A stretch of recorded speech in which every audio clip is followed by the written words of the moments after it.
خلاصہ یہ تھا، کہہ رہے تھے کہ آپ ایک آئی فون خرید لیں، یہ کیا چیز ہے؟ کوئی کمپنی ہے؟ اچھا، تو اس میں اور جو ہمارے پاس ہے موبائل سے فرق کیا ہوا؟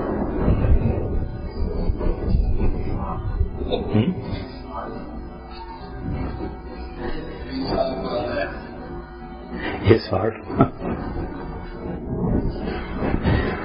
دیکھنے تو یہ اسمارٹ ہے، چھوٹا ہے۔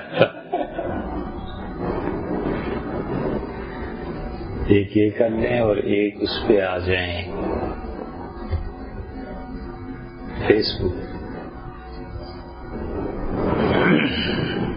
بینک کا اسے یہی فون نہیں سنبھالا جاتا، فیس بک اور یہ چیزیں بہت دور کی بات ہے۔ وعلیکم السلام۔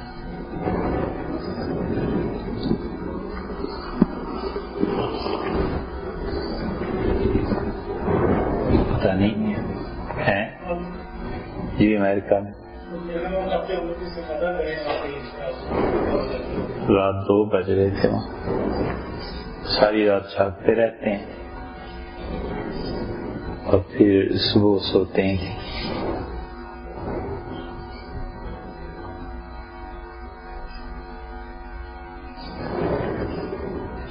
آئی فون پہ پتہ نہیں، آئی فون نہیں، یہ فیس بک پہ عمران خان کہہ رہے تھے کہ 55 لاکھ سے زیادہ میرے فالوورز ہیں۔ جب بات کی جائے کہ یہ کام تو سارے ہاتھ کھڑا کر دیتے ہیں، لیکن آپ کوئی بھی نہیں کرتے۔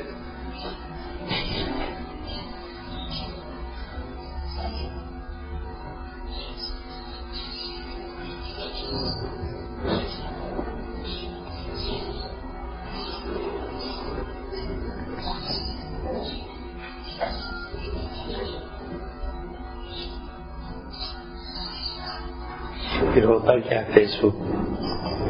انٹرنیٹ پہ ایک اسی کو سوشل میڈیا جسے لوگ کہتے ہیں کہ جو لوگ پہلے ملنے ملانے سے سال کا نیٹورکنگ کرتے تھے وہ فیس بک کے ذریعے کر لیتے ہیں کہ آپ ایک پیج بناتے ہیں، آپ کے بارے میں انفارمیشن وہاں پہ رکھتے ہیں، لوگ آپ کہتے ہیں تاکہ لوگ مجھے زیادہ سے زیادہ جانیں، اور وہ انفارمیشن جو ہم پہلے چھپایا کرتے تھے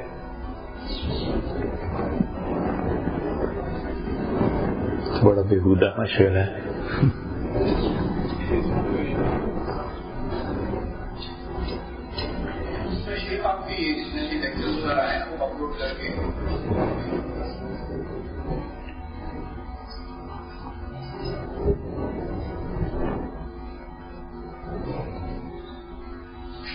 بڑی بری بات۔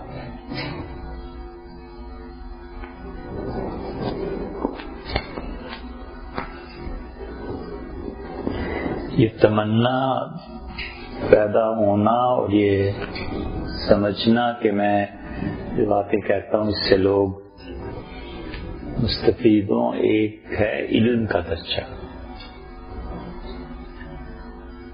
وہ اہل علم میں ہوتا ہے اور نفع بھی ہوتا ہے۔ مسئلہ یہ کہ ہم تو پڑھے لکھے نہیں، اب کیا کریں؟ اور ایک ہے اس کے بغیر یہ خواہش اور یہ تمنا اور اس کے لیے کام کرنا سوائے آخرت کی بربادی کے کچھ نہیں، اور آخرت تو جب آئے گی دنیا بھی برباد ہو جاتی۔ اس لیے ایک آدمی نفسیاتی بیماریوں میں مبتلا ہو جاتا ہے، اس کو یہ زوم ہو جاتا ہے کہ میری بات حرف آخر ہے۔ یہ بچے بتاتے ہیں کہ بابا یہ بات ایسے نہیں ایسے ہے، اہلیہ بتاتی ہیں کہ بات ایسے نہیں ایسے ہے، کوئی زیادہ پڑھا لکھا آدمی تو حق کی قبولیت سے یہ جذبہ مانع بن جاتا ہے۔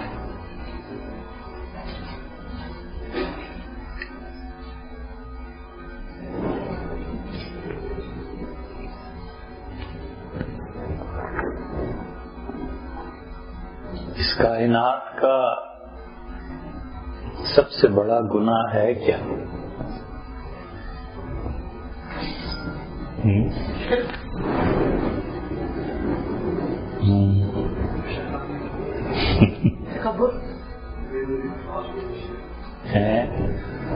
کیا کہتے ہیں؟ Fast meditation.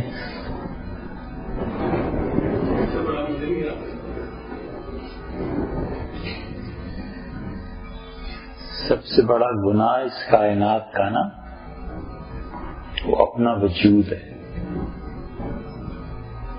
یہ اپنے وجود کا جو ادعا ہے کہ میں ہوں،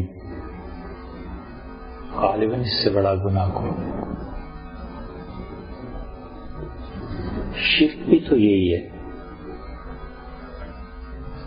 کہ وہ اپنے کو اللہ کا شریک سمجھتا ہے. اللہ کہتا ہے فرأیت من اتخذ الہہ ہوا. تم نے کبھی اس شخص کی حالت پہ غور کیا جو اپنے نفس کی خواہش کو اپنا خدا بنا لیتا ہے؟ تو اللہ کے مقابلے میں اپنے نفس کی خواہش کو پورا کرنا، چاہے 1 ارب 1 بلین ٹریلین میں 1 درجہ ہو، لیکن ہے تو شرک. چاہے مفتی اس پہ فتویٰ نہ دے. اور پھر خدا کہتا ہے وَأَضَلَّهُ اللَّهُ عَلَىٰ عِلْمٍ، اور علم کے باوجود ایسے شخص کو ہم گمراہی پہ چھوڑ دیتے ہیں.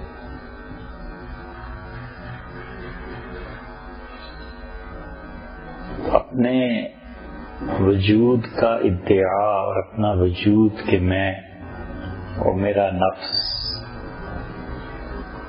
یہ گناہ اللہ کے مقابلے میں اپنے وجود سے ہی اپنے نفس کی تو پرورش ہوتی ہے، اور کیا ہوتا ہے.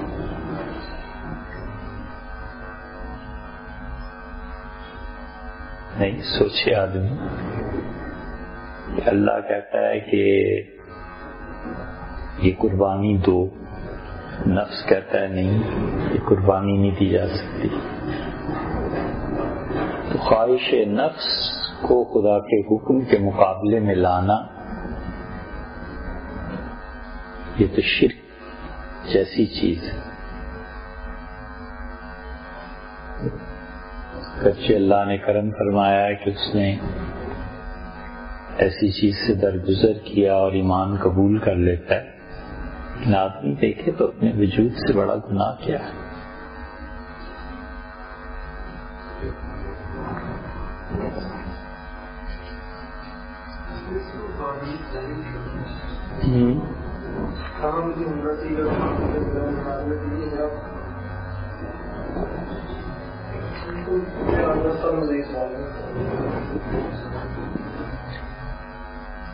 جہاں بھی سچائی کے مقابلے میں اپنا نفس آئے نا، اسے مٹا دینا چاہیے.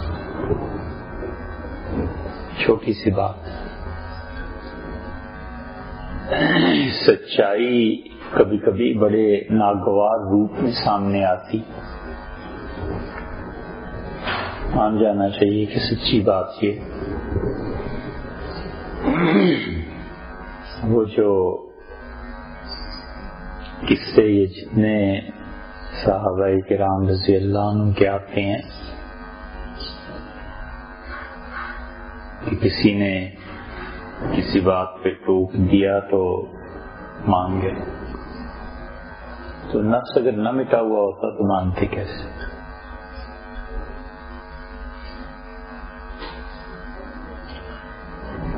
ہمیں نہیں معلوم میڈیکل میں کیا ہوتا ہوگا، اب تو میڈیکل بڑی ترقی کر گیا ہے، لیکن صحیح روایات میں آتا ہے یہ جو ماجشون ہیں افریقی،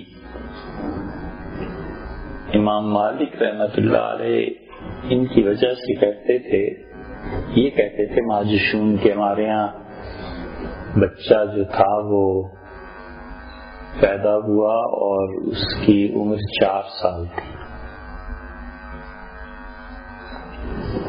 خدا معلوم مجھے اس کی تحقیق نہیں کہ یہ امام مالک رحمت اللہ علیہ تک جو بات پہنچی ہے وہ اس میں کتنی صداقت تھی، لیکن امام مالک رحمۃ اللہ علیہ نے مدت 4 سال کی قرار دی۔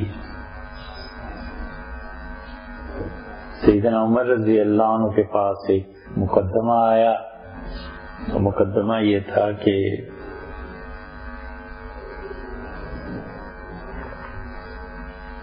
تاجر یا جو بھی آدمی تھا اس نے کہا کہ میں 2 سال بعد آیا اور بچے کی ولادت متوقع ہے، تو آپ میری بیوی پہ حد جاری کریں۔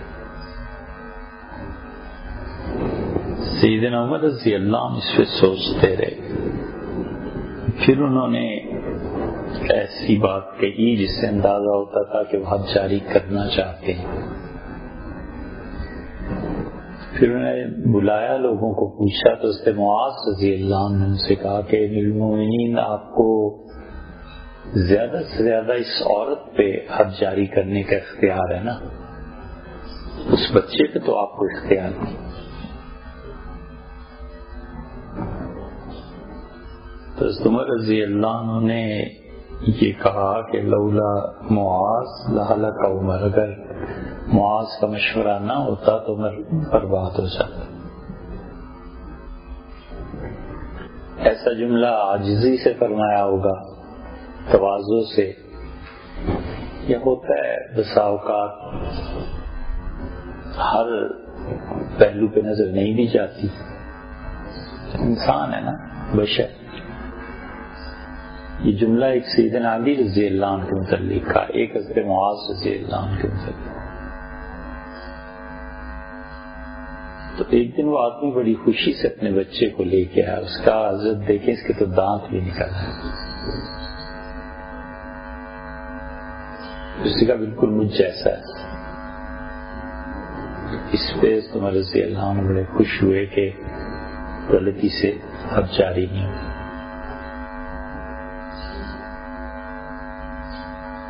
تو یہ جو اتنا مٹا ہوا ہونا ہے نا کہ سچائی کسی اور کی زبان سے سامنے آ جائے اور آدمی اسے قبول کر لے، یہ اپنی ہستی کی نفی ہے، وجود کی نفی ہے، بڑی ضروری چیز۔ اسی لیے یہ علم جو وبال بن جاتا ہے نا، جو عذاب بن جاتا ہے یہ علم کبھی کبھی، اس کی وجہ یہ ہے کہ وہ علم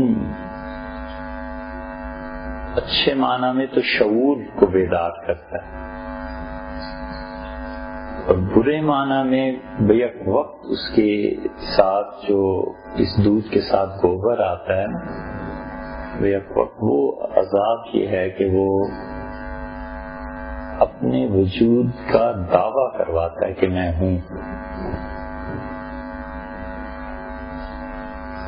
اور اسی لیے غالباً سب سے بڑی نیکی اپنے وجود کا شعور ہے کہ میں کچھ نہیں ہوں۔ جب یہ جانتا ہے کہ میں کچھ نہیں ہوں تو ٹھیک رہتا ہے۔ جب بچہ بھی سچی بات کہہ دیتا ہے تو مان جاتا ہے کہ ہاں یہ بات ٹھیک ہے۔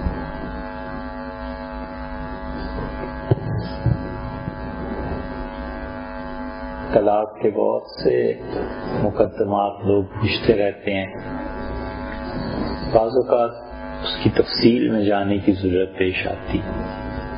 تفصیل میں جب گئے تو پتا چلا کہ بیوی نے سچی بات کہہ دی تھی اور اس کو صرف اپنی مرد ہونے کا زوم جو ہے اس حق کو ماننے نہیں دیتی۔ اچھا، اس نے سادگی سے بات کہہ دی، اسے پتہ ہی نہیں تھا کہ غرور کبر کیا چیز ہے، یہ مانتا نہیں، کیونکہ اگر مان جائے تو بڑی بری بات ہے عورت کی بات ماننا، اپنے سے کمتر کی بات ماننا۔ اس لیے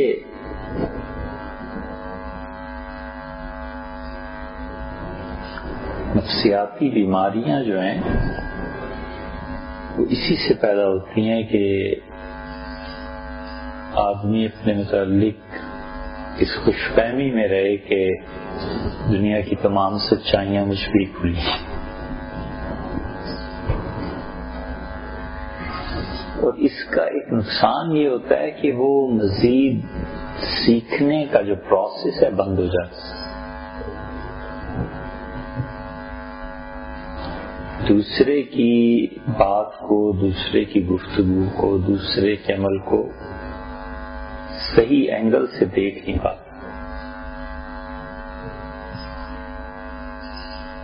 دوست بھی مشورہ دے گا، صحیح دے گا، بجائے اسے سمجھنے کے وہ اپنے ادعا مجبور کرتا ہے کہ اس کی مخالفت کی جائے، تو یہ بہت بڑا گناہ ہے۔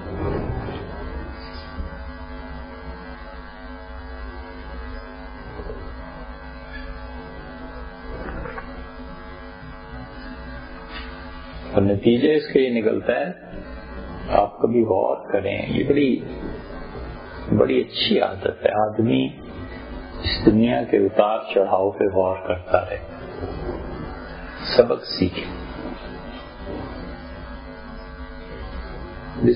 بس خاموشی سے دیکھتا رہے اور غور کرتا رہے کہ یہ کیا چیز ہے۔ اس اتار چڑھاؤ سے دنیا کی حقیقت سمجھ میں آتی ہے، زندگی کی حقیقت سمجھ میں آتی ہے۔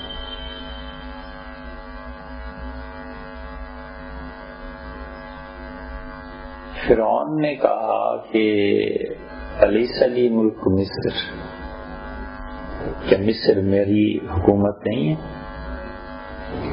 وَهَذِهِ الْأَنْهَارُ تَجْرِي مِنْ تَحْتِي، اور یہ جتنے دریا ہیں یہ میرے حکم سے نہیں بہتے۔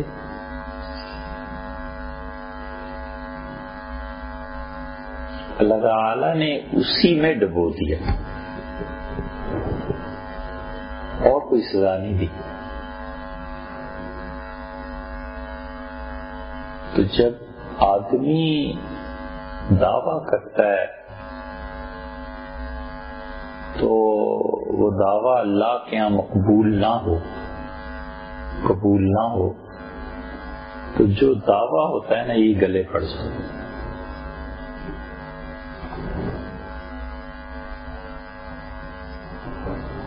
بہت لوگوں کو آپ دیکھیں، دولت کا ادعا ہوتا ہے نا کہ اتنا پیسہ ہے، اتنا مال ہے، یہی مال عذاب بن جاتا ہے۔ اولاد کا ادعا ہوتا ہے، خاموشی سے آپ غور کریں تو وہ جب عمر 70 سال ہو جاتی ہے، 80 برس ہو جاتی ہے، تو وہی اولاد کے ہاتھوں تنگ ہوتا ہے، صبح سے شام تک اسی اولاد کی برائیاں ہو رہی ہیں۔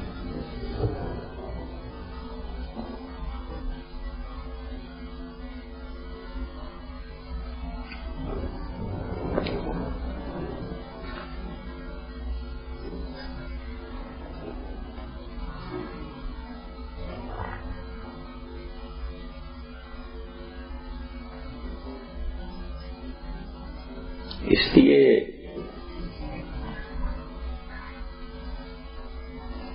سب سے بڑا گناہ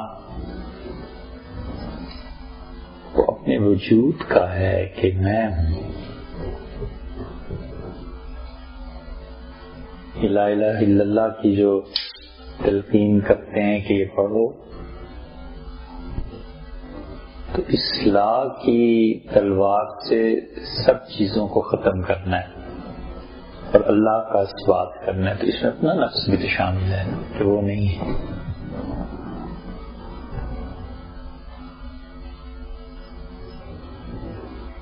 اسی سے غصہ آتا ہے۔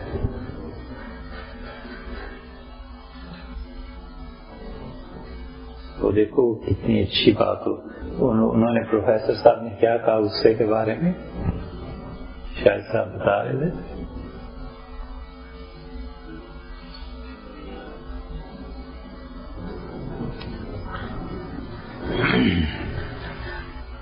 ایئرپورٹ روڈ سے ہم آ رہے تھے نا چاندنی چوک کی طرف، تو آپ نے مڑتے ہوئے بتایا تھا کہ ایک پروفیسر تھے، انہوں نے غصے کے بارے میں کہا کہ غصہ اس لیے آتا ہے کہ میری بات کو نہیں مانی، ایسا جملہ تھا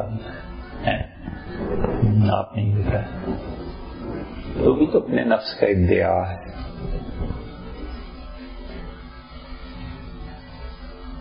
حضرت الیاس صاحب رحمۃ اللہ علیہ فرماتے تھے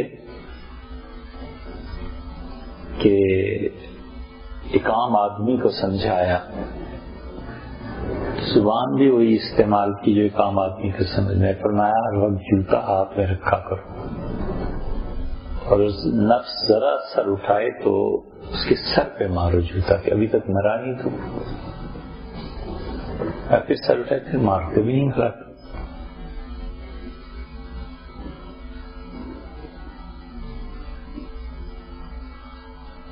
اور اسی سے اس کی خواہش جب پوری نہیں ہوتی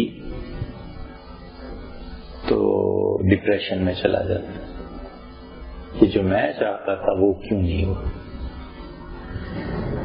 اس لیے نہیں ہوا کہ ہول پکچر جو پینٹ کرنی ہے اس پہ آپ کی نظر نہیں ہے۔ اگر یہ ہو جاتا تو آپ کی زندگی میں بہت بڑی مصیبت ہو جاتی۔ خدا نے اس سے بچا دیا، اس نے کہا نہیں ایسے نہیں ہے،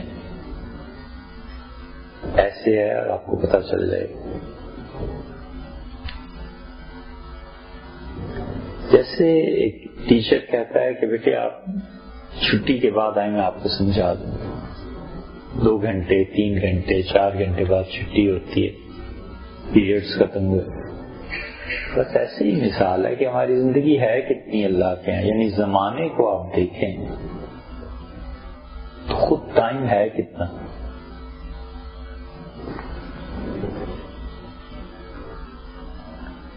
لطف کی بات یہ ہے کہ اب سائنس بتاتی ہے کہ خود زمان اور مکان دونوں کا مستقل وجود ہی نہیں، ٹائم اینڈ اسپیس ٹائم میں تبدیل ہو جاتی ہے اور ٹائم اسپیس میں تبدیل ہو جاتا ہے۔ اتنی بڑی چیز ہے کہ کائنات میں زمانہ اور اس سے متعلقہ جو تصورات تھے وہی بدل گئے۔ ٹائم اٹسیلف کیا ہے آدمی اس کی تشریح نہیں کر سکتا۔ جتنی چیزوں کا تعلق اللہ کے ہاں عالم امر سے ہے نا، یہ شاید قیامت تک نہ پتہ چل سکے۔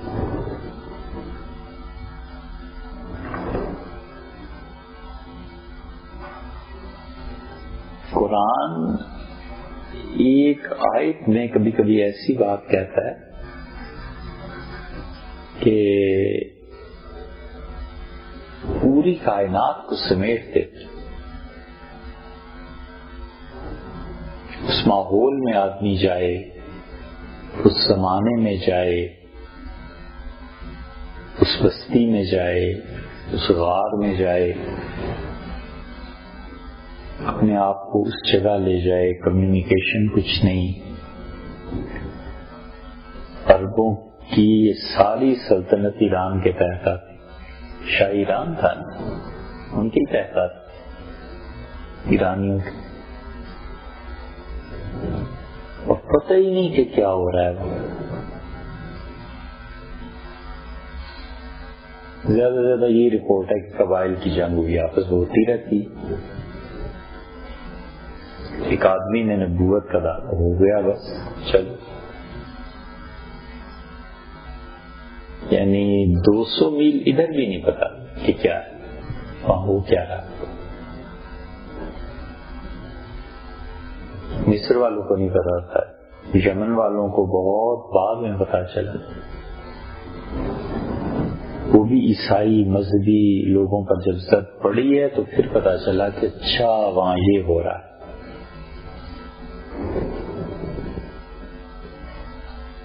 اور پھر اس بچے کو دیکھے جس نے کسی سے پڑھا ہی نہیں، یتیم بھی، تربیت کا بھی کچھ نہیں. اور وہ اس دور میں یک بیک یہ کہے کہ الا لہ الخلق والامر، سوال ہی نہیں پیدا کہ لوگوں جو خلق ہے اور امر ہے یہ دونوں اللہ کے ہیں. یعنی سارا اسے ایک آیت پہ ہم نے بہت ایک مرتبہ دیکھا لٹریچر کہ عربوں میں عالم امر کا کوئی تصور تھا، عالم خلق کا کوئی تصور تھا. تھرڈ ڈائمینشن ہے، فورتھ ڈائمینشن، ففتھ ڈائمینشن. آج سے ایک صدی پہلے کس کو پتا؟ اب جب ففتھ ڈائمینشن میں کوئی پہنچے گا، یا اب ہمارے ساتھ ابھی سال 2 سال کی بات ہے کہ وہ 3G یا 4G میں گئے، اس میں کتنے خوش ہوئے پاکستان میں کہ وہ یہ ٹیکنالوجی پاکستان میں آ گئی. کے پاگل ہوئے تھے، یہ فلانی کمپنی نے یہ کر لیا، فلانی کمپنی نے یہ کر لیا.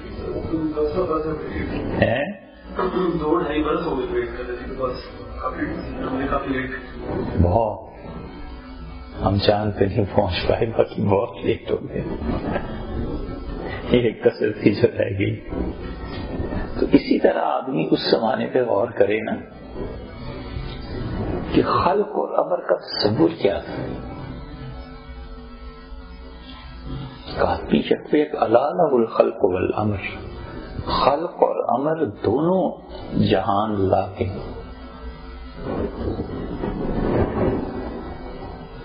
جیسے فرض کر لیں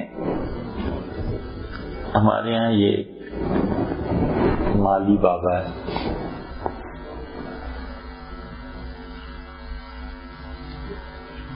یہ کسی نے آٹھ مجھ سے کہے کہ نیوٹن کی تھیوری پہ بحث کرتے ہیں، تو یہ بالکل ہی ناممکن. اسی طرح کوئی تصور ہی نہ عالم امر اور خلق، اور ایک آدمی اٹھتا ہے اور کہتا ہے الا لہ الخلق والامر، خلق اور امر دونوں جہان اللہ کی.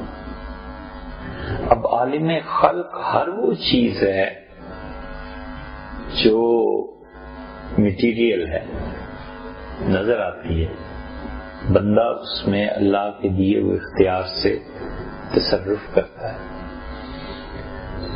درخت ہے، اس سے لکڑی بنا لیتا ہے، لکڑی سے فرنیچر بنا لیتا ہے، فرنیچر کو پھر جلا کے راکھ کر دیتا ہے، راکھ سے برتن مانج دیتا ہے، راکھ پھر اپنے اندر کیا خصوصیات رکھتی ہے اس کو اینالائز کر لیتا ہے. ایک عالم امر ہے جو آدمی کو دکھائی بھی نہیں دیتا. آدمی دیکھنا تو درکنار، اس کو اپنے عقل سے سمجھ بھی نہیں پاتا. روح عالم امر ہے. کل روح من امر ربی، ان سے کہیے کہ روح جو ہے یہ عالم امر ہے. اس عالم امر کو کون سمجھے؟ اس زمانے میں ایک آدمی اٹھ کے کہے کہ ایک عالم امر کا جہان بھی ہے، خلق کا جہان ہے. دلیل ہے کہ قرآن یہ باہر سے کہیں سے آیا ہے، کسی شخص کے اپنے پاس سے نہیں آیا.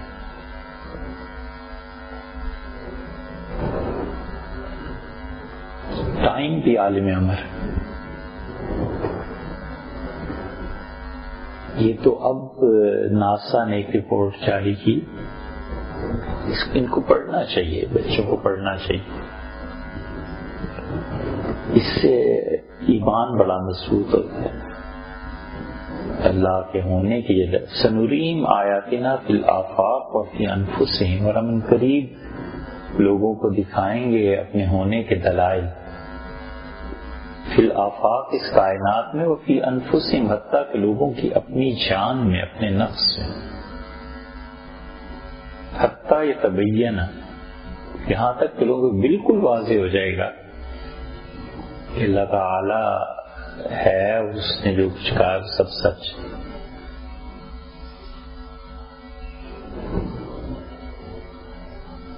تو انہوں نے رپورٹ میں لکھا کہ ایسے سیارے کی روشنی آئی جو زمین سے 500 ارب لائٹ ایئرز پہ واقع.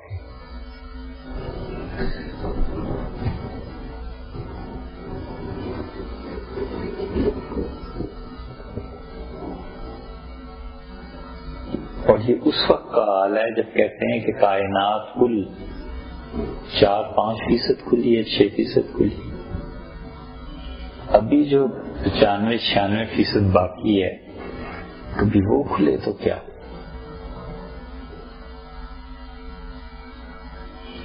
اسی لیے جنت میں ہر آدمی کی چھوٹی سی اپنی خدائی ہوگی.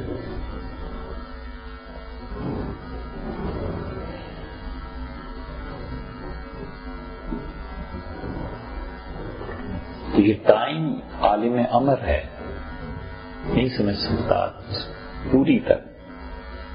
اب آہستہ آہستہ آگے بڑھا ہے. اب جا کر پتہ چلا ہے کہ عالم امر جو ہے وہ ٹائم اور اسپیس جو ہے یہ کہیں جا کے اسپیس ٹائم میں چینج ہو جاتا ہے، ٹائم اسپیس میں چینج ہو جاتا ہے. بہت بڑی چیز ہے.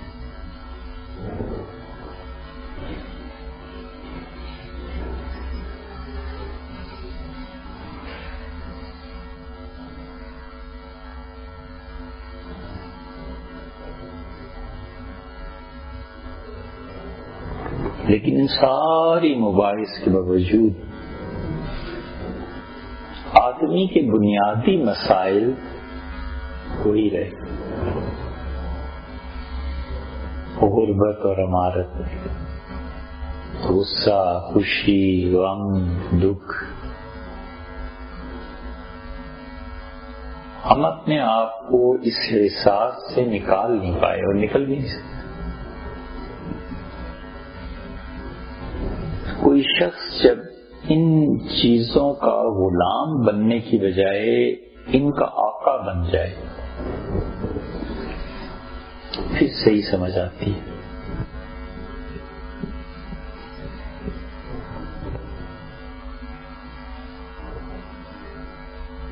محبت ہے، حسن سے متاثر ہونا ہے، فطری جذبہ ہے. لیکن ایک آدمی ہے جو حسن سے متاثر ہو کے اپنی رائے بدل دیتا ہے. ایک آدمی ہے جو حسن سے متاثر ہوتا ہے اور رائے نہیں بدلتا. دونوں کی عقل میں فرق ہے.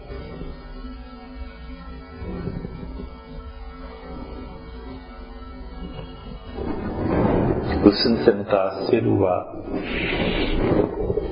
اور اس نے آہستہ آہستہ حسن نے اپنا جادو دکھانا شروع کیا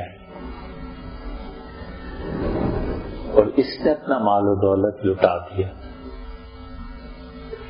تو اس کے زیر اثر آیا نا. اور ایک ہے جو کہتا ہے حسن اپنی جگہ پہ بھی، لیکن پیسہ ایسے نہیں کمایا جاتا، اس کو کوئی سوچ سمجھ کے خرچ کرنا ہے.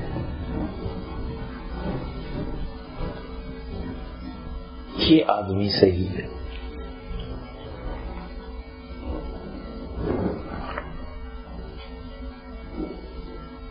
تو اس کے جہانگیری جو ہے نا، اس میں جہانگیر کی بعض چیزوں کا بڑا اثر نمایاں ہوتا ہے. ہمارے یہاں تو ٹی وی کے ڈراماز بن گئے نا یہ مغل، اور دنیا جہان کی برائیاں اس میں. لیکن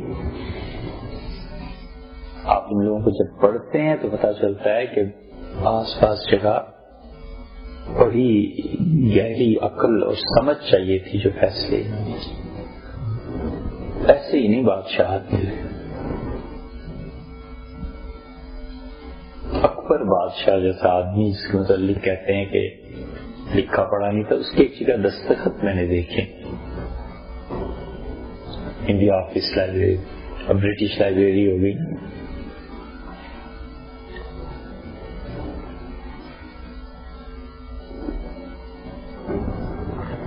ہر ایک کا اپنا اپنا ذوق ہے. نواز شریف صاحب جب آتے ہیں یہ حکومت تو سڑکیں، پل، یہ چیزیں پھر تعمیر ہونے لگتی ہیں. مشرف صاحب کے دور میں بھی ایسے ہوا. ایوب خان علی گڑھ کا تھا نا، اس نے اپنے زمانے میں جو حکم دیے وہ تاریخ کا حصہ ہے. اس نے کہا میونسپل کمیٹی ہر دکاندار کا چالان کرے جس نے بورڈ نہ لگا رکھا، اور بورڈ میں پتہ نہیں دائیں یا بائیں سمت پہ لکھا ہوا ہونا چاہیے کہ اس کا مالک کون ہے. ہر آدمی کے گھر پہ ایک تختی لگی ہونی چاہیے، تختی میں اس آدمی کا پورا ایڈریس لکھا ہونا چاہیے، وگرنہ مکان کے مالک کو اتنا جرمانہ ہو. یہ قدر آتی ہے آدمی کو کبھی کسی کا گھر تلاش کرنا پڑے نا، قدر پتہ نہیں بھٹی صاحب یہ اسلام آباد کے سیکٹر کس طرح بنائے ہیں انہوں نے، ایف اور پتہ نہیں کیا کیا. یعنی یہ نہیں کہتا کہ غلط ہوگا، ممکن ہے صحیح ہوں لیکن ہماری سمجھ میں آتی نہیں. یہ ایچ ہے، یہ جی ہے، پتہ نہیں، اور آگے اس کی گلیاں، ان گلیوں کی تقسیم سمجھ نہیں آتی کہ اصول کیا ہے گلی کا. ہوتے ہیں میں تو ہوتا ہوں سیکٹرز تو چلیے، اس کے بعد گلیاں جو ہیں یہ کیا اصول کیا ہے؟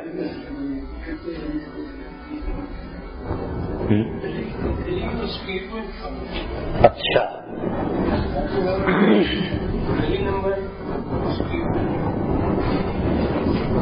کنفیوژن ہوتی ہے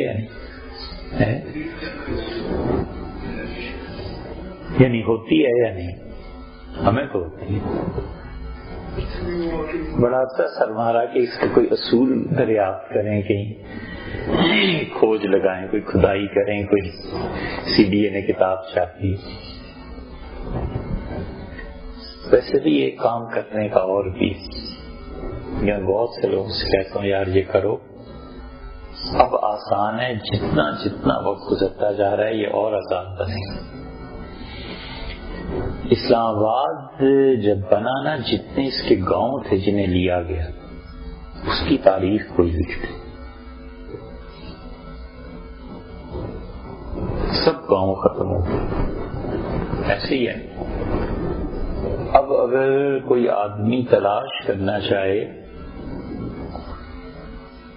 کہ حصار ایک محلہ تھا اسلام آباد میں، کہاں ہے تو اسے نہیں ملے گا.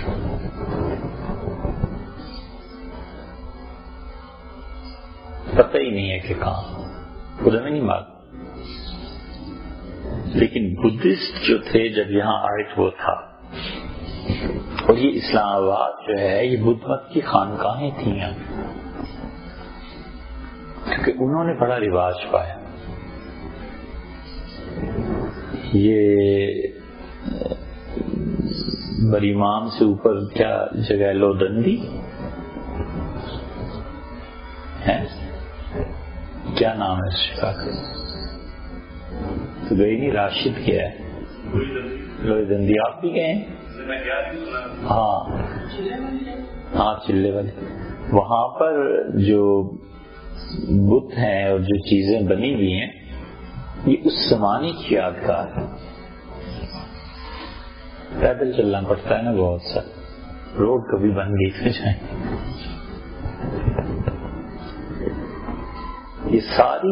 یہ ساری چیزیں جو ہے نا، یہ کوئی لکھنا چاہے تو لکھے. بدھسٹ تھے یہاں، وہ خانقاہیں تھیں ان کی. اب شکر پڑیاں ہیں تو پرانی اس گاؤں کا نام ہے. اب اس گاؤں سے جو لوگ اٹھائے گئے وہ گئے کہاں؟ وہ بتاتے کہ یہاں کون کون سے قبرستان تھے، مسجدیں تھیں، کس نے بنائی تھی. تابعین کے دور کی چیزیں ہیں یہاں. ایسی مسجد ہے کہ آپ اگر باہر جون جولائی میں نماز پڑھنے کی طرف، ایسی ٹھنڈی مسجد ہے، حیرت ہوئی. یعنی اس نے احساس دلایا کہ جس نے بھی بنایا ہے اس سے بڑا سوچ سمجھ کے بنایا. یکساں آواز پوری روڈ پہ. تو بات کہاں سے کہاں چلی گئی کہ اسلام آباد میں یہ کرنے کا ایک کام ہے، 10-20 سال کوئی لگائے نا، پڑھتا رہے، یادداشتیں جمع کرے، پھر پتہ چلے کہ ہاں کیا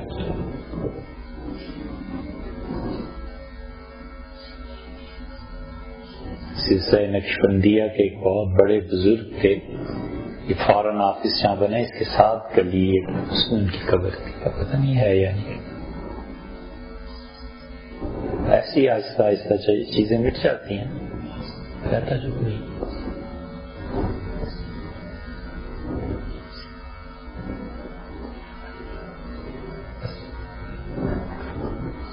اسلام آباد کی گلیوں میں مڑے کہاں سے تھے؟ بات اور ہو رہی تھی۔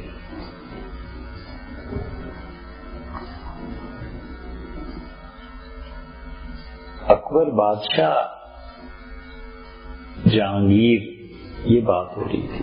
اکبر بادشاہ کے ہیں، ہاں، ایوب خان پڑھا لکھا تھا نا، علی گڑھ کا نہ بھی علی گڑھ میں پڑھا ہوتا تو بھی اس کی جو اقدامات تھے بعض بنیادی چیزیں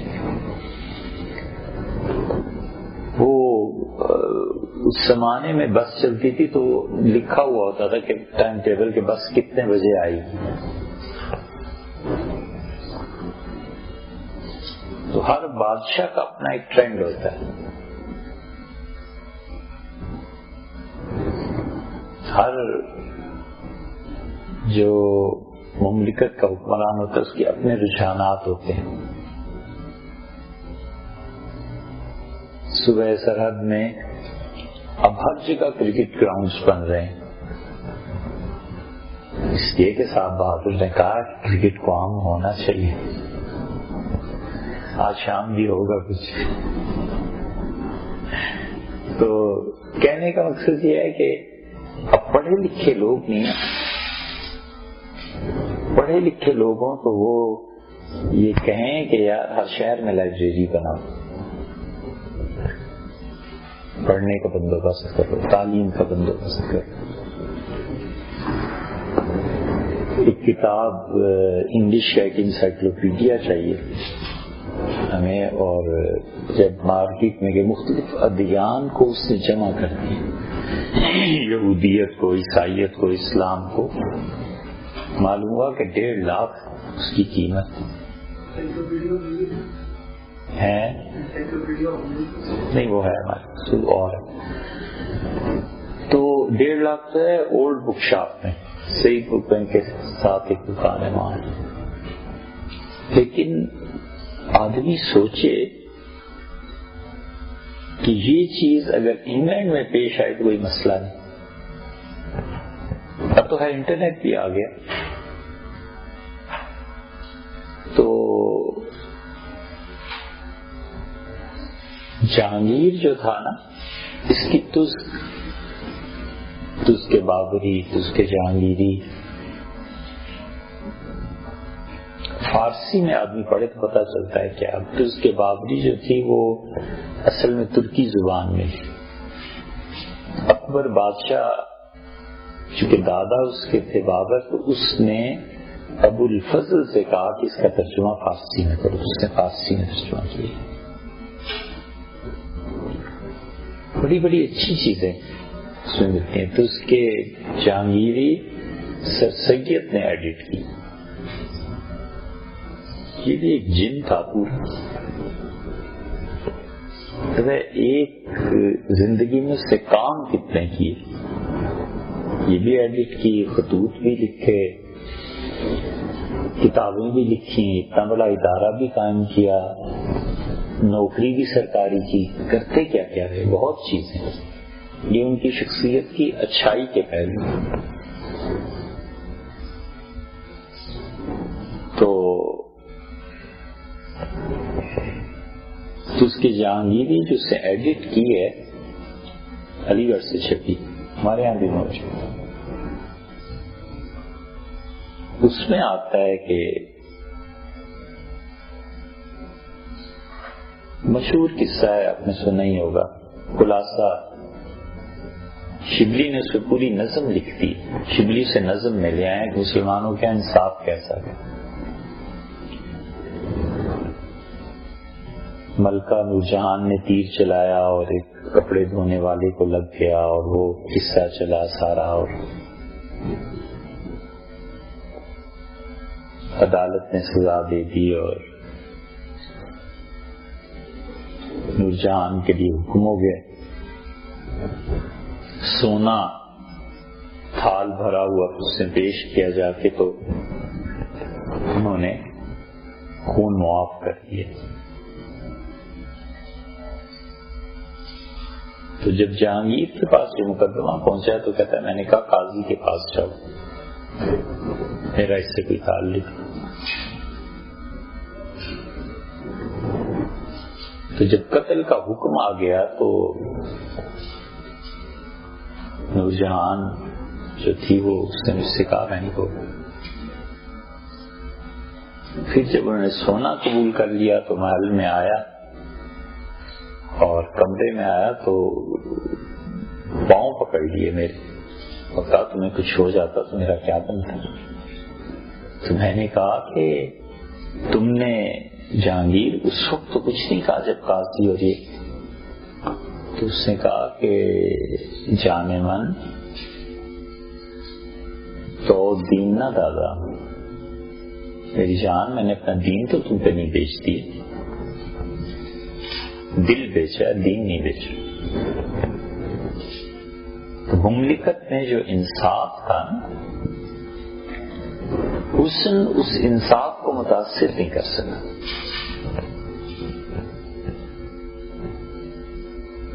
یہ تھی بات کہ آدمی نفسیاتی طور پر جب تک اپنی ان کمزوریوں پہ قابو نہیں پاتا آدمی نہیں بنتا.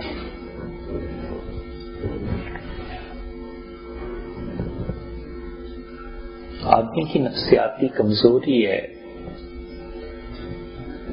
کہ جس چیز سے نفرت کرتا ہے اسے ہٹا دو,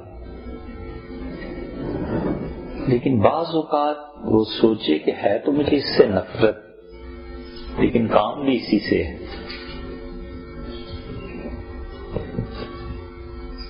اب اگر یہ بات عورت سوچ لے تو گھر کے بہت سے مسائل حل ہو جائیں. ساس سوچ لے کہ ہے تو بہو سے نفرت, اب اس کی کس کس برائی کو دیکھوں, لیکن کیا کروں, بچے کی زندگی بھی اسی سے وابستہ ہے, اولاد اس سے وابستہ ہے, آگے خاندان اس سے وابستہ ہے. تو بہت سی عورتیں یہ سوچ کے اس نفرت کے وجود کو برداشت کر لیتی ہیں. بہو سوچ لے کہ ہے تو یہ بوجھ, لیکن کب تک, پھر میری حکمرانی, پھر میں بھی ایک دن ساس بن جاؤں گی, پھر یہ کس قضیہ پیش آئے گا, تو کیوں نہ میں اس کو خود ہی حل کروں.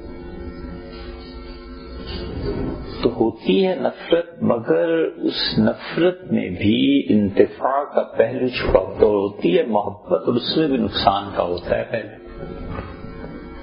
آدمی اس سے بلندتر جب ہو جاتا ہے نا پھر ٹھیک رہتا ہے.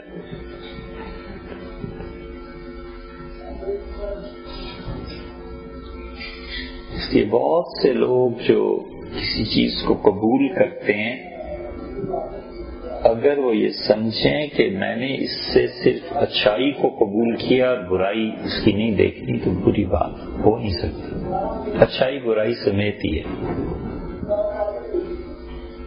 گائے جو ہے وہ گوبر اور دودھ سمیت ہی ہے. اب ایسی گائے تو دنیا میں کوئی گائے نہیں, کسی دودھ ہی دیتی ہے. تو ان تمام حقائق میں جو آدمی اپنی ان نفسیاتی کمزوریوں پہ قابو پا لیتا ہے. اب دیکھو قرآن نے ایک لفظ ایک جملے میں یہ بات کمال ہے, یہ ہے قرآن. اللہ کے در جعلنا بعضکم لبعض فتنہ, اور ہم نے تمہیں ایک دوسرے کی آزمائش بنایا ہے. اتصبرون, کیا تم صبر کرو گے؟ استفہام ہے لیکن حکم ہے، یعنی مطلب صبر کرو. جیسے کوئی افسر کلرک سے کہتا ہے کہ آپ بیٹے یہ کام کر دیں گے، اس کا صبر کرو. اللہ کہتا ہے تصویر کہ تم صبر کرو. ساری زندگی اسی سے عبارت ہے. شوہر بیوی کے لیے آزمائش ہے، بیوی شوہر کے لیے، اولاد ان کے لیے، وہ اولاد کے لیے. نہ اولاد ہو، کوئی نہ ہو تو خود معاشرہ آزمائش کے لیے. بہت بڑی آزمائش ہمارے یہاں. یہ کبھی کبھی خیال آتا ہے یہ ٹریفک کیا کرے آدمی، قاعدہ اور قانون کچھ ہے اور حادثہ ہوتے ہوتے آدمی بستا ہے.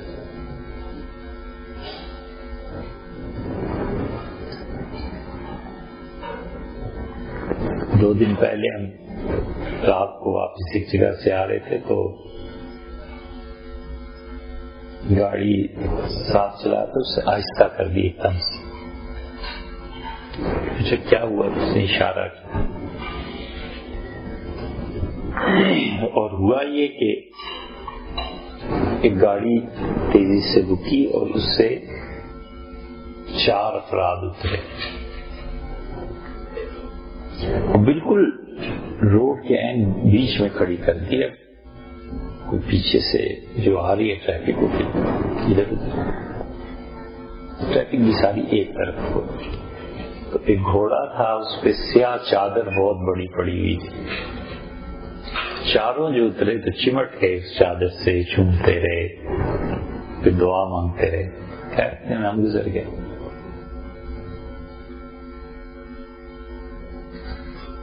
تو یہ بھی سیکھنے کی بات ہے.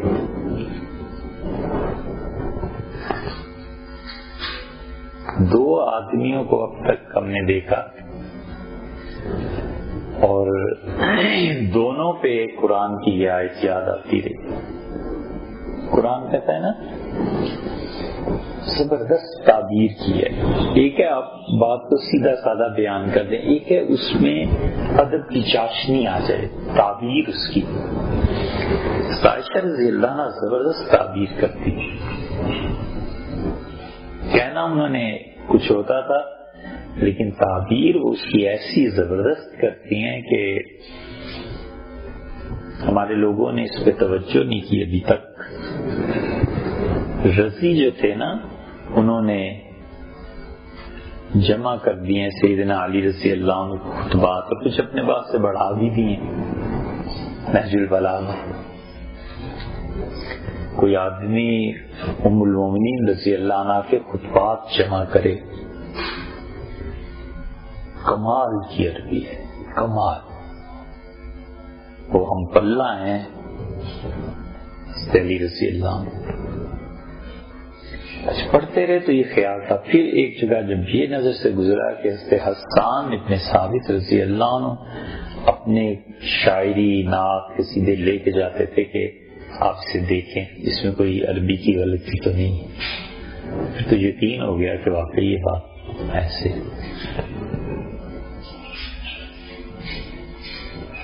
انہوں نے بات یہ کہنی ہے کہ حضور صلی اللہ علیہ وسلم کو وحی کے دوران پسینہ بہت آتا تھا. صحیح بخاری میں تعبیر آتی ہے، ان سے کہتی ہیں کہ اور جب وحی نازل ہوتی تھی تو ان کی پیشانی مبارک پہ موتی جم جاتے.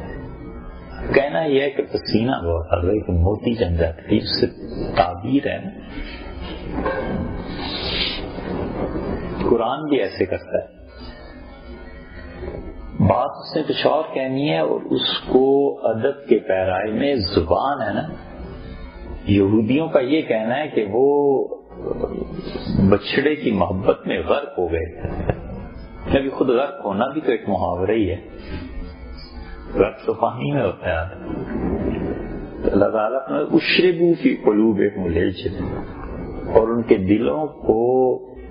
دلوں کو بچڑے کی محبت کی شراب پلا دی گئی تھی، اشربو پلا دیے گئے تھے.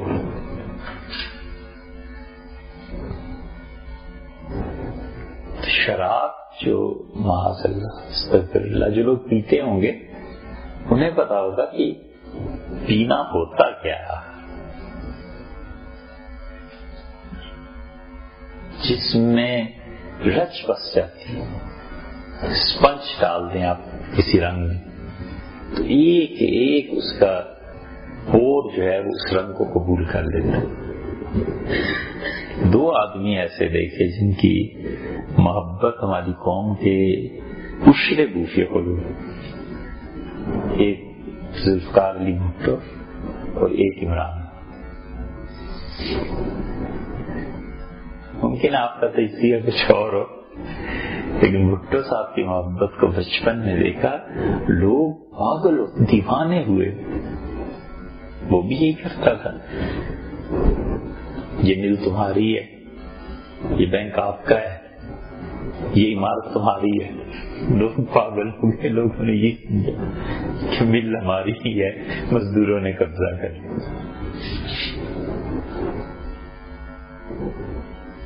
اب تک وہ یاد ہے کہ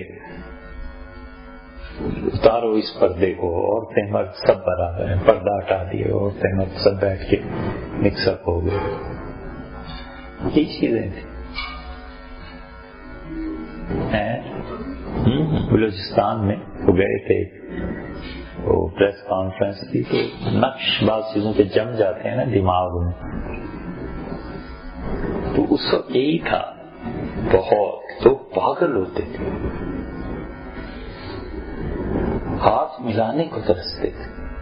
یہ تو خیر دیکھتے رہے میڈیا اور اخبارات میں، عمران تو خود دیکھا، پاگل ہوئے، اللہ جانے کیا.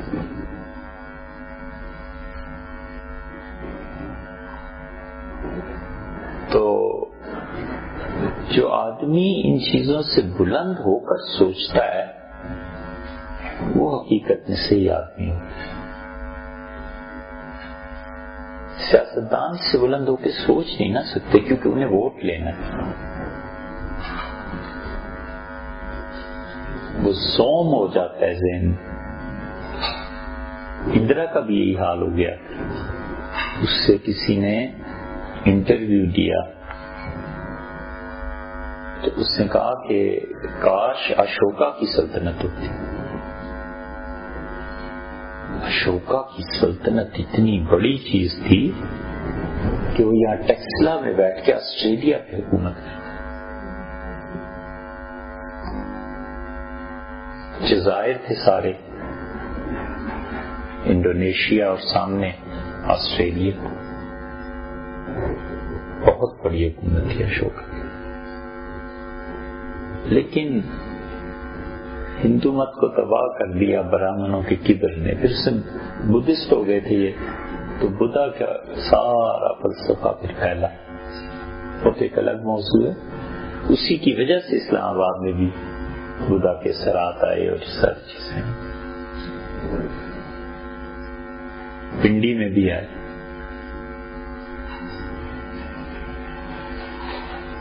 تو یہ نفسیاتی بیماریاں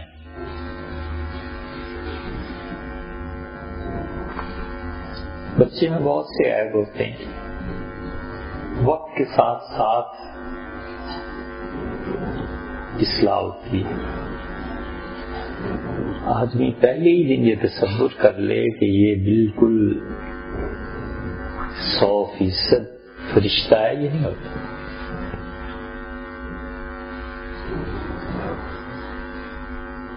وہاں سعید صاحب، سعید احمد خان صاحب رحمۃ اللہ علیہ تبلیغ میں تھے مدینہ منورہ میں. ایک دن فرمانے لگے کہ تبلیغ جماعت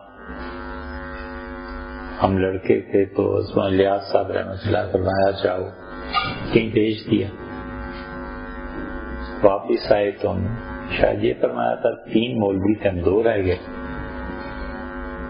فلاں کا کیا ہوا؟ تم نے کہا حضرت وہاں گئے تھے ایک گرجے میں دعوت دینے، تو پادریوں نے اسے پیسے دے دیے اور مرتد ہو گیا. تو اس نے اچھا. ہم نے کہا اس سے بالکل نہیں ملنا، پیسوں پہ بک کے انگریزوں کے ہاتھ. تو رحمت اللہ نے فرمایا یہ طریقہ نہیں، دعا کرو اللہ اس سے ہدایت. یہ ہے فرق. ایک جذباتی آدمی کے درمیان، ایک سلجھے ہوئے آدمی کے درمیان کہ حل نکال. انبیاء علیہ السلام یہ ہیں.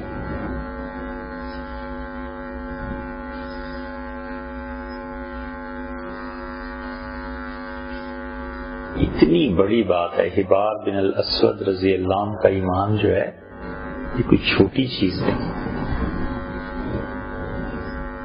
حضور صلی اللہ علیہ وسلم صاحبزادی ہیں زینب رضی اللہ عنہ، بیٹی کے ساتھ تعلق بہت ہے. اس کی بڑی بیٹی تھی. حدیث میں آیا ہے کہ مٹی پھینکی کفار نے حضور صلی اللہ علیہ وسلم کے، پتھر مارے اتنے کہ خون بہنے لگے. تشریف لائے آپ تو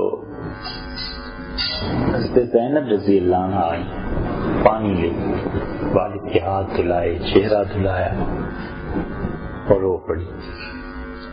بڑی بیٹی تھی. تو آپ نے فرمایا میری بیٹی روتے نہیں، ہمیشہ وقت ایسا نہیں رہتا، ایک دن آئے گا جب ہم ان پہ غالب آ جائیں. زینب رضی اللہ عنہ سے تعلق بھی اتنا ہی تھا، محبت بھی ایسی ہی تھی. کہتے خدیجہ رضی اللہ عنہ کے پاس چھوٹی بہنوں پر سنبھالے کو. پھر ان کی شادی حضرت خدیجہ رضی اللہ عنہ خود طے کر گئی، کرا دی تھی بلکہ ہو گئی تھی شادی. انہوں نے اپنے بھانجے سے ربی سے ان کی شادی کر دی.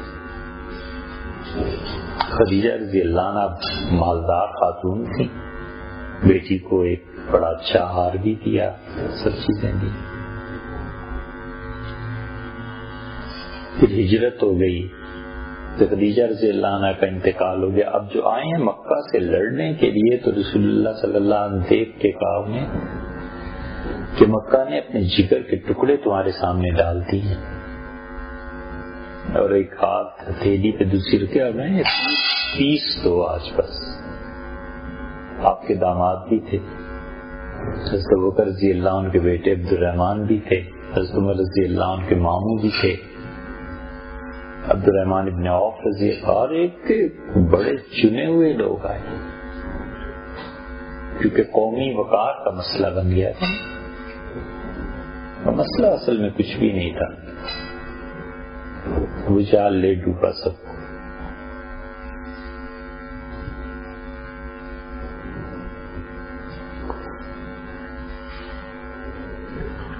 یہ قومی قیادتیں ہوتی ہیں کہ ایک شخص نے اپنی ضد میں پوری قوم کو قربان کر دی. محض ایک ضد ہے.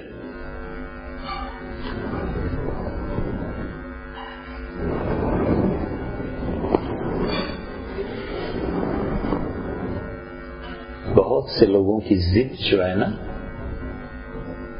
پورے گھر کو لے ڈوبتی. روم نے مستوی میں لکھا ہے کہ از خدا جوین توفیق ادب، اللہ سے ہمیشہ توفیق مانگو کہ ادب برقرار رہے، ایک دوسرے کا احترام.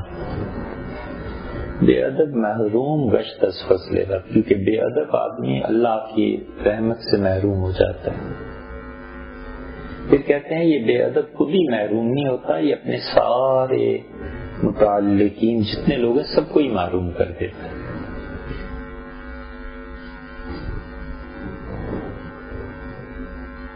زینب رضی اللہ عنہ پھر بدر ہو گیا، اب ربی قید ہو گئے.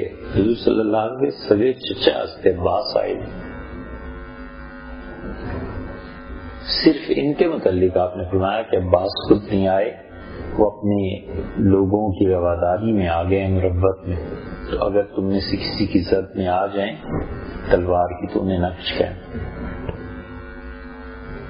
اس پہ ایک صحابی رضی اللہ عنہ نے کہا کہ رسول اللہ صلی اللہ علیہ وسلم نے چچا کو بچایا. پھر عمر بھر اس پہ اللہ سے معافی مانگتے رہے کہ یہ جملہ ادب کے خلاف تھا, مجھے نہیں بولنا چاہیے. تو زینب رضی اللہ عنہ کا مسئلہ پھر ٹیڑھا ہو گیا, اس لیے کہ داماد ادھر آ گئے, وہ مکہ میں ہیں. تو جب قیدیوں کے فدیے کا مسئلہ آیا تو وہ ہار جو حضرت خدیجہ رضی اللہ عنہ نے دیا تھا وہ پیش کیا گیا کہ فدیہ آیا. اب فدیے میں جب بات ادھر پہنچی تو سمجھے آنا تھا حضور صلی اللہ علیہ وسلم کا, تو انہوں نے کہا مت بھیجو ربی کے لیے کوئی چیز, داماد ہے نا, سسر ہیں, وہ خود ہی چھوڑیں گے, کیا کریں گے. مطلب یہ کہ بیٹی کا گھر تو کوئی نہیں اجاڑتا. تو زینب رضی اللہ عنہ نے اپنا ہار خفیہ ذریعے سے ایک غلام کو دیا, فرمایا جاؤ دیا. جب وہ ہار سامنے آیا تو رسول اللہ صلی اللہ علیہ وسلم پہ اتنی شدید رکت طاری ہوئی کہ سارا جسم ہلنے لگا. خدیجہ رضی اللہ عنہ یاد آئی, بیٹی یاد آئی. فرمایا کہ تم مجھے اجازت دو تو میں اسے واپس کر دوں, اس شرط پہ کہ میری بیٹی کو بھیج دوں. ظاہر ہے کسی نے کیا کہا. زینب رضی اللہ عنہ جب ہجرت کرنے کے لیے آئی ہیں تو یہ حبار اور یہ سارے اس وقت کے کافر تھے, سارے بیٹھے ہوئے. انہوں نے کہا کہ اتنی ہمت کہ کل ہمیں ماریں یہ, اور آج ان کی عورتیں دن دہاڑے کیوں نکل کے چلی آئیں. اسے نیزہ مارا.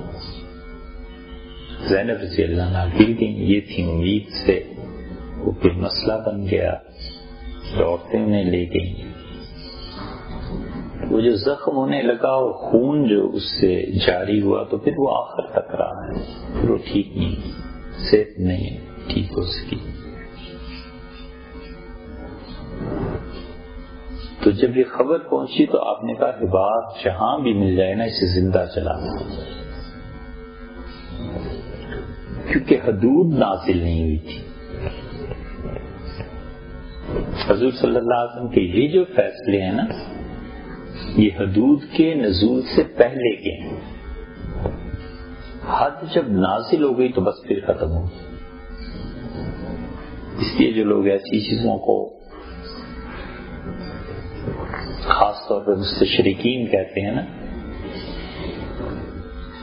کہ اسلام نے یہ کہا, تو اس وقت اسلام نہیں تھا, اسلام نے کوئی حد جاری نہیں کی تھی, وہ تو بعد میں آئی ہے چیز. حضور صلی اللہ علیہ وسلم نے, یہ بڑی عجیب بات ہے, دیکھو صحیح چیزوں سے غلط فائدہ اٹھانا ہے چیز صحیح, لیکن فائدہ کس نے اٹھایا. حجاج ابن یوسف نے خط لکھا نا, حضرت انس رضی اللہ عنہ سے کہا کہ انس سب سے سخت سزا حضور صلی اللہ علیہ وسلم کس کو دی. انہوں نے کہا رینا قبیلے کے لوگ آئے تھے, لمبی بات ہے, اس کا خلاصہ یہ کہ انہوں نے حضور صلی اللہ علیہ وسلم کے ایک آدمی کو قتل کر دیا, مرتد ہو گئے, اونٹیاں بھگا کے لے گئے, تو آپ نے فرمایا کہ ہاتھ پاؤں کاٹ ڈالو. یہی اگلے جمعے میں حجاج بن یوسف کھڑا ہو گیا, اسی کا دیکھو حضور صلی اللہ علیہ وسلم نے یہ سزا دی تھی, اب ہماری مملکت میں جو المومنین کے خلاف بولے گا ہم بھی اس کو یہ سزا دیں. حدیث صحیح تھی اور یہ حدود کے نازل ہونے سے پہلے تھی. اس نے اس حدیث کو سیاسی مقاصد کے لیے استعمال کیا. انس رضی اللہ عنہ کہتے کاش میں یہ بیان نہ کرتا. پھر رسول اللہ صلی اللہ علیہ وسلم فرمایا کہ بار مل جائے تو بچہ ضائع ہوا ہے, اس کی وجہ سے قتل کر دیا. مکہ فتح ہو گیا, 6 سال گزر گئے، بھاگ گئے یہ، اور پھر ایک دن اچانک آ گیا اور کہا اللہ کے رسول کی بات کے لیے کیا ہوں، میں اپنے فرزند سے قتل کر دیا۔ ان کا اللہ کے رسول جب آپ آئے تھے تو لوگوں نے بتایا حضور صلی اللہ علیہ وسلم کو کہ آج کل وہ یہیں کہیں پھر رہا ہے، دیکھنے میں آیا، اپنے جہاں ملے مار دو اسے۔ ایک دن آ گئے تو آپ پہچان گئے داماد جو تھا، کہ اللہ کے رسول میں حاضر ہوں، میں بھاگ گیا تھا، پھر میں نے سوچا کہ میں کب تک زندگی ایسے گزاروں گا، پھر لوگوں نے بتایا مجھے کہ آپ ایسے ایسے، تو بیٹی کا بھی انتقال ہو گیا تھا، اس پہ حضور صلی اللہ علیہ وسلم پھر دقت تاری بڑی شدید، اور پھر فرمایا تمہارا اسلام قبول۔ جب یہ بار گئے مدینہ منورہ تو لوگوں نے وہاں صحابہ رضی اللہ عنہ کی اطلاع نہیں تھی، تو انہوں نے دیکھا اور وہ ناراض ہونا شروع کیا، مجھے کچھ نہ کہنا، میں مسلمان ہو گیا اور مجھے امان دی گئی۔ اب یہ سیرت میں ایسے مواقع ہیں کہ بالکل جذبات کی سطح سے اٹھ کے اوپر سوچتا ہے کہ یہ کیا ہے۔ اس لیے انسانی نفس میں یہ بڑی کمزوری ہے کہ وہ حالات کا ادراک کیے بغیر اشیاء پہ وہ حکم لگاتا ہے جو حکم مناسب نہیں۔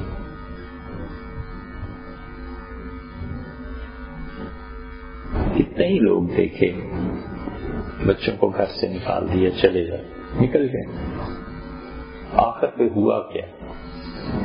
یہی کہ بچہ برباد ہو، بیٹی کو گھر سے نکال دیا، استغفر اللہ، تو اس سے بھی بدتر حالت ہو۔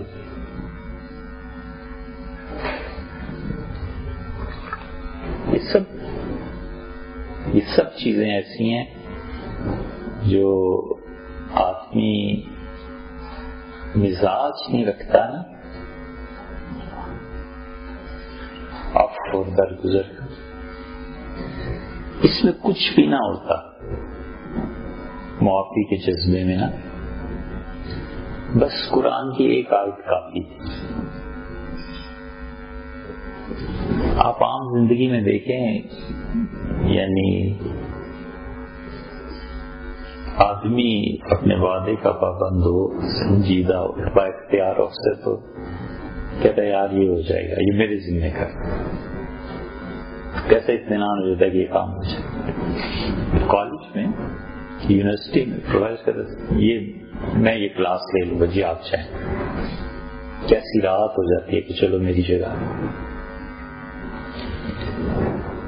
اللہ نے کہا کہ فمن عفا و اصلح، اور جو معاف کر دے اور صلح کر لے، فاجرہ علی اللہ، اس کا اجر ہمارے ذمہ رہا۔ یہ نہیں فرمایا جنت دیں گے، یہ نہیں فرمایا کہ نیکی ہوگی، بولا میرے ذمہ ہے، ہمارے ذمہ ہے، بس ٹھیک۔ بہت بڑی بات، بہت بڑی بات کہ تم چھوڑ دو اس بات کو، بس میرے ذمہ ہے۔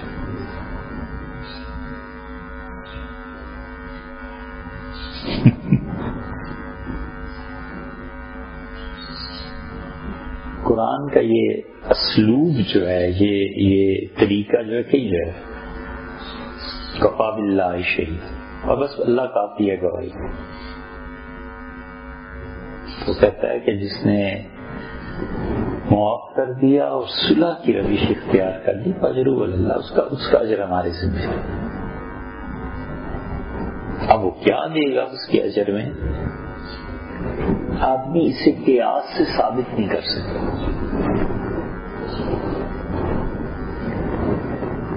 تو یہ چیزیں ہم سب کی نفسیاتی کمزوری ہے کہ اچھائی کا پہلو، اصلاح کا پہلو، دوسرے کو رعایت دینا، اس کی غلطی کی تعویل کرنا، اتنی یہ خراب عادت بن جاتی ہے تو سادی نے کہا رحمت اللہ علیہ نے کہ بازی بازی بارش بابا بازی، بچے کو کھیلنے کی عادت پڑی اور کھیلتے کھیلتے باپ کی داڑھی سے کھیلنے لگا. ایسی بری عادت پڑ جائے اسپیئر نہیں نہ کرتا کسی.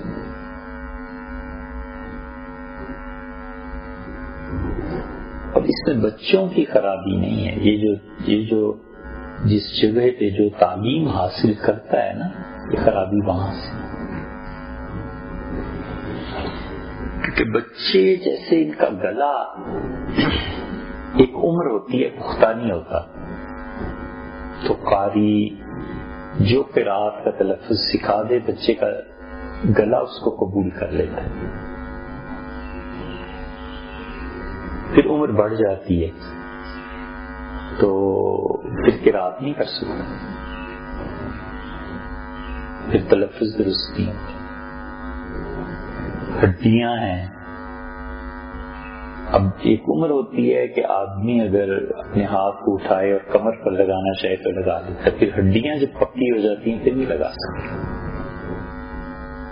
ہر آدمی کے ساتھ اسی طرح عمر کا ایک حصہ ایسا ہوتا ہے جب ہم بچے کو بہت آسانی سے ایک چیز سکھا دیتے ہیں، پھر ایسا حصہ آ جاتا ہے کہ اب وہ ایک سانچے کو توڑے اور توڑ کے پھر ایک نئی چیز بنائے، اب مشکل ہو جاتی ہے.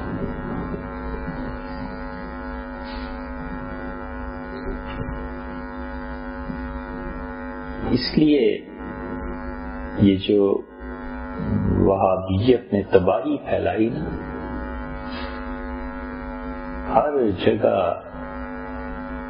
یہ کہ خانقاہوں میں شرک ہوتا ہے، کفر ہوتا ہے، بدعت ہے، یہ ہے، یہ یقیناً بدعات تھیں، اس میں کوئی شبہ نہیں. حضرت زید رضی اللہ عنہ کی جو قبر تھی، اس کو حجاز میں عربوں نے جس کو عشق اور محبت چاہیے ہوتی تھی وہاں جا کے تعویذ کرتا تھا. حضرت زید رضی اللہ عنہ کی قبر پہ باقاعدہ دھاگے لٹکائے جاتے تھے، یہ سب چیزیں دیکھتے تھے. اس کے ریئیکشن میں انہوں نے قبر ہی ختم کر دی. یہ بدعات سب تھیں، اب بھی ہوتی، لیکن سرے سے وہ ادارے ہی جو بیچ میں سے نکل گیا نا. آپ غور کیجیے، جتنے ہندوستانی حلقے تھے، دینی حلقے،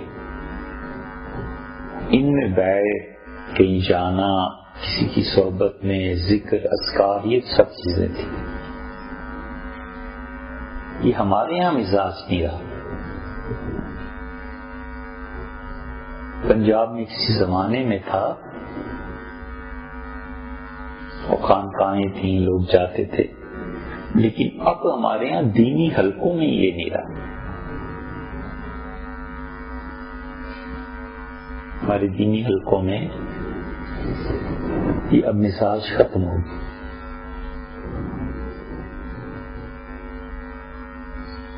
اور بڑے دور رس اس کے اثرات اور نتائج پر مرتب ہوتے ہیں. تربیت نہیں نہ ہوتی، تو اس لیے پھر کنٹرول وہ جو اتھارٹیز کرتی ہیں وہ استعمال کرتی ہیں.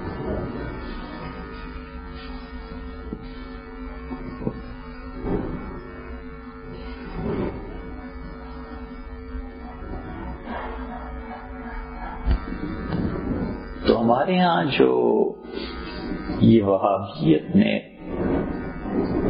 ختم کر دیا نا تربیت کے اداروں کو، اسی وجہ سے ایک بڑا اچھا مضمون اہل حدیث کے ایک عالم دین تھے، انہوں نے لکھا، بڑے اعتدال سے ہم پڑھ رہے تھے، آ جائے گا نام بھی شاید ان کا ذہن میں.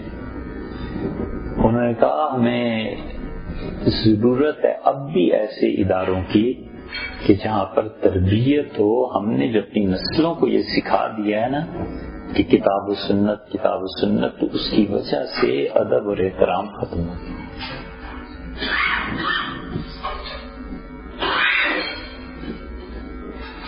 اب بڑا اچھا جملہ ایک اہل حدیث دوست بزرگ تھے، وہ کہتے تھے کہ ہم نے تقلید سے منع کیا تھا، انہوں نے تعظیم بھی چھوڑ دی، اور ہم نے غیر اللہ کے نام پہ خرچ کرنے سے منع کیا تھا، انہوں نے اللہ کے نام پہ بھی خرچ کرنا چھوڑ دیا. ساری بات انہوں نے 2 جملوں میں سمجھ دی. ان کا ہم نے منع کیا تھا کہ تقلید نہ کرو، انہوں نے تعظیم بھی چھوڑ دی. اس کے اثرات اب سامنے آ رہے ہیں. لاہور میں سیر علام النبلا امام ذہبی رحمۃ اللہ علیہ کی کتاب ہے، اب کچھ 34-35 جلدوں میں چھپی ہے. ہمیں صرف 2 ہی آدمیوں کا علم ہے جنہوں نے اسے پورا پڑھا. ایک یہ تھے قدوسی صاحب، لاہور میں وہاں احسان علی ظہیر صاحب کا جو دھماکہ ہوا تھا، سب لوگ اس میں وہ بھی شہید ہو گئے تھے. وہ ایسے تھے جنہوں نے سیر اعلام النبلاء کو پورا پڑھا.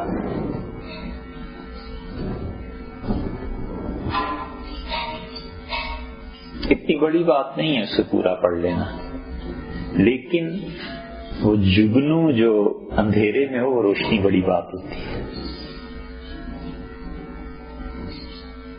ان کے بیٹے ہیں عمر فاروق قدوسی، انہوں نے کئی مرتبہ فون پہ مجھے کہا کہ وہ باوجود اس کے اہل حدیث ہیں، مسئلہ پوچھنا ہو تو پھر ادھر ہی فون کرتے کہ اعتماد ہے، مسئلہ بتائیں کیا.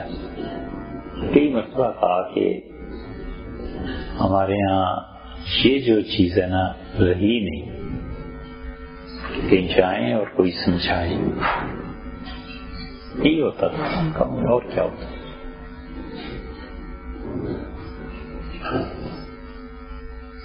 کہتے ہیں کہ اتنی تحقیق ہو گئی ہے تھیوریز میں، سائنٹیفک جو چیزیں ہیں ان میں، کہ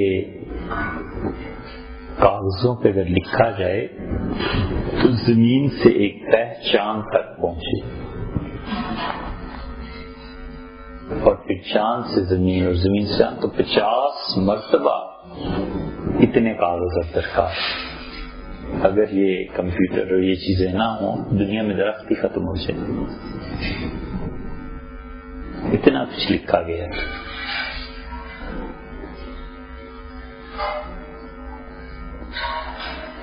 لیکن اس کے باوجود یہ تو ان کا کہنا ہے نا، ہم سوچتے ہیں انسان کے مسائل پہ بھی وہی ہے.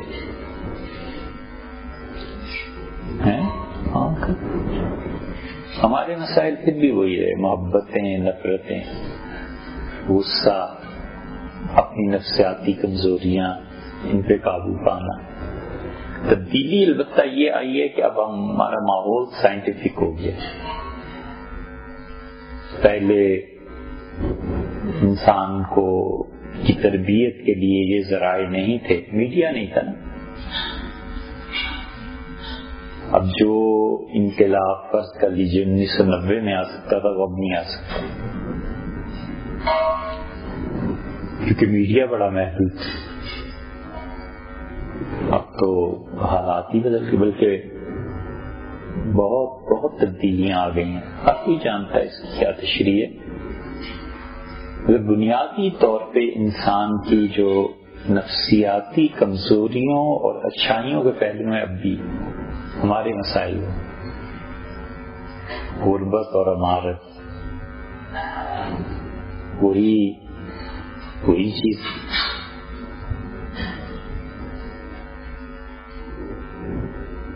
کتنے ہیرے واقعی اپنی دماغی صلاحیتوں کی بنا پر اور اپنی سوچ کی بنا پر ہیرے ان کے سامنے مان پڑ جائیں، وہ بچے محض غربت کا شکار ہو کے مٹی میں مل گئے.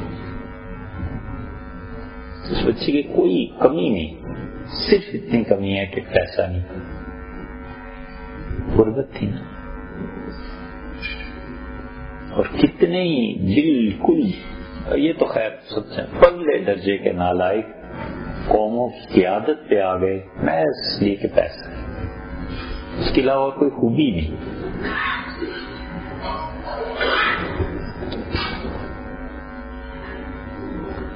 لطیفہ ایک یاد آیا، ایسے ہی یاد آ گیا، اگرچہ اس سے بہت کم تعلق ہے. ایوب خان اور فاطمہ جناح انتخابات میں دوسرے کے آمنے سامنے آ گئے تو جماعت اسلامی نے حمایت کی فاطمہ جناح کی اور مسلم لیگ نے حمایت کی ایوب خان کی.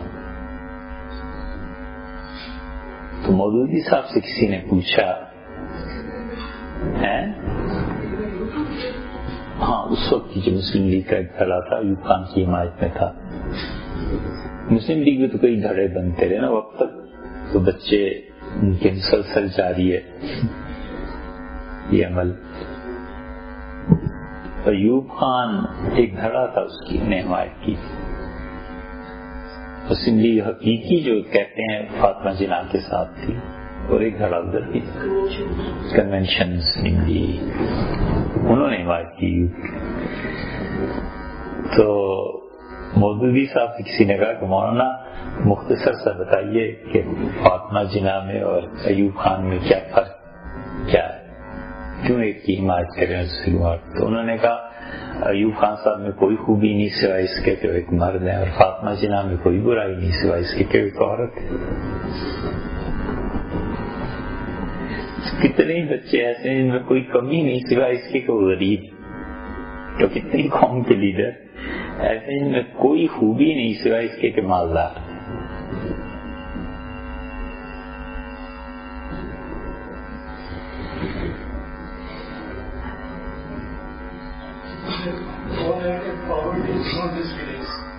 That is the only good thing about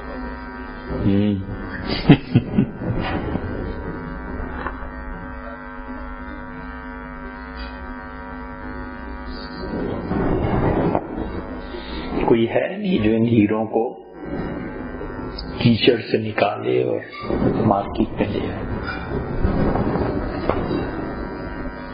آپ کو تو علم نہیں ہے کتنے ہی بچے یونیورسٹیز میں ایسے ہوتے ہیں جو ہر طرح کی اہلیت رکھتے ہیں، فیس نہیں ادا کر سکتے. کتنے ہی بچے ایسے ہیں جن پر اگر محنت کی جائے، کام کیا جائے تو وہ ایسے ایسے صاحب علم بنے کہ لوگ بھول جائیں امام راضی کو اور غزالی.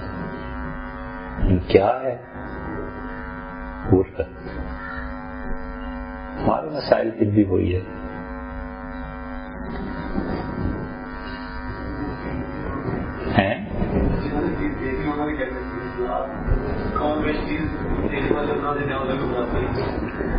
نہیں بھائی، بڑا فرق پڑ جاتا ہے. فیس ادا کرنے کے بعد جو ایک اعتماد اور حوصلہ پیدا ہوتا ہے نا، اور جو فیس نہ دے پائے اس کی جو اندر ٹوٹتا ہے نا، زمین آسمان کا فرق پڑ جاتا ہے. اس سے بڑا فرق پڑ جاتا ہے. اللہ نہ کرے کہ کوئی اس مرحلے سے گزرے، اگر جو گزرے ہوئے ہوں نا انہیں پتا ہوتا ہے.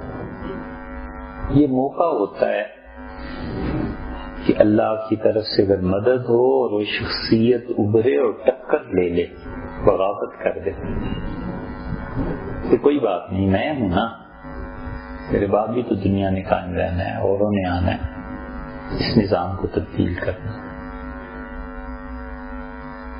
اور ایک انچ کے بھی شاید 1000ویں حصے میں یہ بات آ جاتی ہے کہ اچھا میں نہیں فیس دے سکا، ٹھہرو دیکھو کیا ہوتا ہے. وہ خودکشی بھی کر لیتا ہے، وہ مایوس بھی ہو جاتا ہے. خدا نے جو قرآن میں بار بار اس مایوسی کو رد کیا ہے نا، یہ کوئی چھوٹا سا جذبہ نہیں ہے. آدمی کو اس کی صلاحیتوں کو برباد کر دیتا ہے، اس کا اثر آگے نسل اولاد تک پہ پڑتا ہے.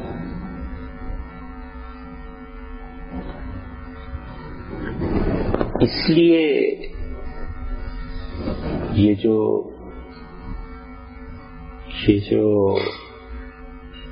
مظلومیت کے واقعات ہیں نا، ایک حد تک ہی بچوں کو سنائے جا سکتے، زیادہ نہیں سنائے جا سکتے، کیونکہ اس نسل نے اگر یہ چیز نہیں دیکھی اور شیطان اس کو گمراہ کرنا چاہے اور اس میں یہ جذبہ ابھارے کہ مصنوعی مظلوم بن جاؤ، تو یہ مصنوعی مظلومیت جو ہے یہ پھر خراب کر دیتی۔ اب مظلوم بننے کو ہے جو کچھ نہیں، فیس وقت پہ ادا ہو رہی ہے، گاڑی بھی ہے، بہتر ماحول بھی ہے، پیسے بھی مل رہے ہیں، تو اب ہم دردیاں کیوں حاصل کر رہی ہیں؟ لوگ ہی کھڑے ہو، اپنا کام کرو۔ یہ ہے وہ چیز۔ تو اس لیے ہمارے مسائل ایک اعتبار سے تو بدلے کہ میڈیا، سائنس، اس چیزیں، لیکن بنیادی طور پہ وہی محبتیں، نفرتیں، انسان کی نفسیاتی کمزوریاں، اور ہر نسل کا مسئلہ ہے۔ ہر نسل جو آئندہ آئے گی پھر اس کے یہ مسائل، پھر اس کی تبدیلی، پھر حالات، پھر واقعات۔ لیکن جو لوگ قابو پا لیتے ہیں ان چیزوں پہ، وہ الحمدللہ اس دنیا میں ہی تزکیہ ہو جاتا، سکون سے مر جاتا۔ یہ شخصیاتیں جو ماڈل بن جاتی ہیں اپنے گھر کے لیے، خاندان کے لیے، معاشرے کے لیے۔